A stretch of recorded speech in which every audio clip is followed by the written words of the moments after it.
Let me get your sense then of what the president was hinting at last night, Sheriff. Has he talked to you personally on the phone lately? No, he has not, and that's okay. Now, they put a press thing out that there would be no mention of this at the rally. But knowing the president, he has guts and courage, and my gut told me he was going to do it. All right, that was former Maricopa County Sheriff who was kind of saying what a lot of people had suspected and indicating that Joe Arpaio is going to be pardoned by the President of the United States. It's just a matter of time, maybe given what happened in Charlottesville, not around this time, and certainly not last night, even though the President did seem to hint at that. But there are a lot of people wondering where does this go. Arpaio telling me that he had no conversation immediately prior to the President's visit or any heads up that this was going to be done or that the President was going to say what he said last night, but he wasn't surprised that the President said it. He opted again, and he said that not to come to last night's rally and that it would be a distraction and not good for the President. To Forbes publisher Rich Karlgaard, former senior advisor to the National Republican Senatorial Committee Lanhee Chen, and Independent Women's Forum President Carrie Lukas. All right, let me get a handle on what's going on here. Rich, one of the first things that comes to mind is whatever you think about whether, Sheriff Joe Arpaio deserves a pardon or whatever, the timing was bad, right, after Charlottesville to issue one, right?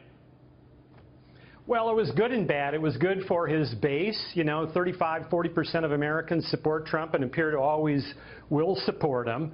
But to move legislative issues like tax cuts and tax reform across the finish line, he needs more than that. So I wish President Trump would go out and lobby for tax cuts and tax reform at a time when we're really desperate to get those.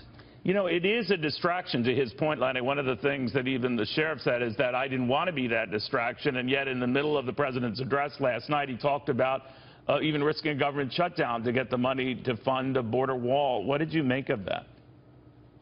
Yeah, Neil, look, I agree completely. The focus really needs to be going into the fall. It's going to be a very busy time. There's going to be a ton of things that congressional Republicans want to get done, whether it's tax reform or infrastructure.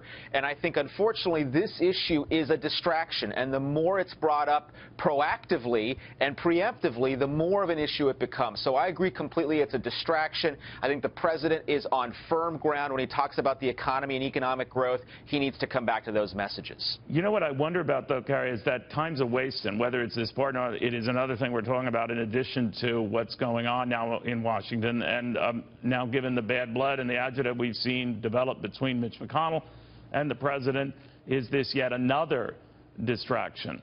Well, absolutely. And I do think both the Congress and the president need a win, and they need to show that they can make some real positive policy change. And I think tax reform is where that starts. And the American people want it. I think there's almost a bipartisan. Even Democrats know that our tax code has been incredibly counterproductive in terms of economic growth.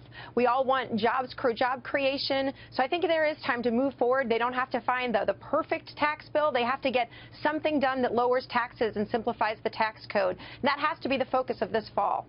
Guys, I was thinking of having Sheriff Joe Arpaio here that the illegal crossings into the United States are down markedly, depending on which statistics you want to use, either from Inauguration Day or from Election Day, 40% or more along the border. Does the president get credit for that? And if that is the case, do we need to build a wall in the first place, Rich, to reinforce that? Well, he certainly gets credit among his base. The question is whether he gets much credit outside of his base, because to get tax reform and a lot of the things this panel's been talking about, he's going to need more than that 35 or 40%. He is going to need senators like McConnell and House Leader Paul Ryan. I mean, this is a time to come together. No, I don't think we need the wall. I think he's done an effective job. You could look at this, Lanhee, and say, all right, well, it might be a justifiable pardon if it ever gets to that. There are a lot of people who feel that the sheriff was railroaded here. He's been deemed a racist. He says he was just doing his job, going after illegals, and it scared other sheriffs after the feds were coming at them to do their job. But the results are the results, and he said he brought up the results to really get a handle on illegal immigration in his county. Does that speak for itself, or will this always be a stain, whether pardoned or not? I think this is always going to continue to be an issue. Look, immigration is a challenging issue for the Republican Party. It has been for several years already. And whether you take a tougher on immigration, whether it's legal or illegal immigration tone like the president has, or whether you're looking more in the reform angle, as folks like Marco Rubio have, what you see in the Republican Party is this is a very, very divisive issue. It remains a divisive issue. So if we're going to move forward as a party in terms of getting things done, looking toward the fall, it's going to be important for us to be able to arrive at least at some healthy amount of agreement on the issue. And to the extent that you rub salt in the wound, it's going to get harder and harder to do that. You know, Carrie, now stepping back from Sheriff Joe Arpaio, and whether you call this a distraction or a legitimate issue and one that the president should address with a pardon, we do know that even the talk of the border wall thing was, and risk of government shutdown was opposite from, let alone what Mitch McConnell was saying, that it wasn't going to happen.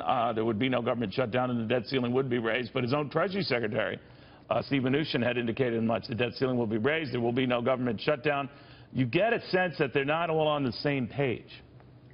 Yeah, you know, there's obviously a lot of miscommunication, and they do need to focus on this. But I think that we can take, you know, some hope from this idea, these reports that at least on the getting things on paper, on moving forward on a tax reform bill, fleshing out those tax principles that were put out earlier in this summer, that process is moving forward, and that's what we care about. A lot of this, you know, that we all know that the White House has a little bit of trouble with message discipline, and same with Congress. But I think, you know, what's important at the end of the day is getting a law in place, getting a tax reform bill that accomplishes what it needs to. And the good news is that process seems to be moving forward, and that's what we need to root for. I hope it's moving forward. They need a win here. Or if you're looking for tax relief, and I look at this through the prism of someone who just sees taxes as having a big impact on the economy, we can argue over their size and who gets what, but I do think they're beneficial. But I am worried, Rich, that I don't think they're going to happen this year. And you guys are closer to this than I am, so you're the experts. I'm not. But as you know, I read a prompter, so that makes me qualify. So, Rich, what I'm wondering about is whether, if it does get pushed off to next year, I'm just looking at the legislative timetable, then what? Then I think the 2018 elections might be a disaster for the Republicans. If they want to assure their majority rule in the House and the Senate, they better pass that thing, and they better make it retroactive to January 1st. They're not going to do that. Because only if they do that are we going to be entering 2018 with 3% plus GDP growth. If they do that, they win. If they don't, they may lose. And you and I know that if the Republicans lose the House, it'll take about 5 minutes for the Democrats to impeach Trump on whatever charge they can come up with. 5 minutes, a little, maybe 10. Maybe 10. Guys, we have so much breaking news here. I do appreciate you taking the time out of your busy schedule and rolling with all this breaking news. Excellent as always. Thank you.